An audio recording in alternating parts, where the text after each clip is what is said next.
Another one of the more common names that Jesus is known by is Christ or Messiah, which we often use it as a name, but actually it's a title.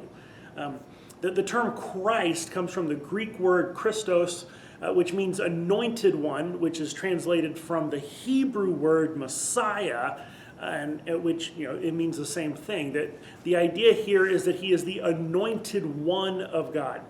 See, all throughout the Old Testament, God's people are being told over and over again that there's going to be an anointed one who will deliver God's people and establish his kingdom once and for all.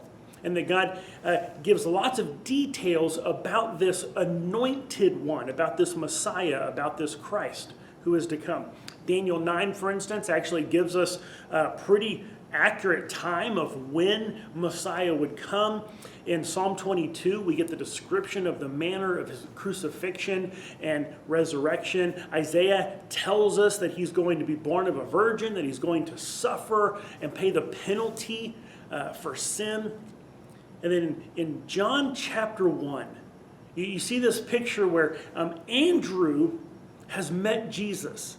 He was there when John the Baptist called him out, and he runs and he finds his brother Peter, and he tells Peter, "Come, you've got to see, we have found the Messiah." And he's speaking of Jesus. And then later on we see in Luke chapter 9, verse 20, where after having lived with and seen and heard from, recognizing who Jesus is, that it has been revealed to Peter, and he proclaims that Jesus, this carpenter from Nazareth, is the Messiah, is the Christ of God. Here you have this carpenter from Galilee, and he is the means by which God would usher in his kingdom, establish his reign on earth, get rid of sin, and forgive the sin of those who would believe. Glory to you, King of all days.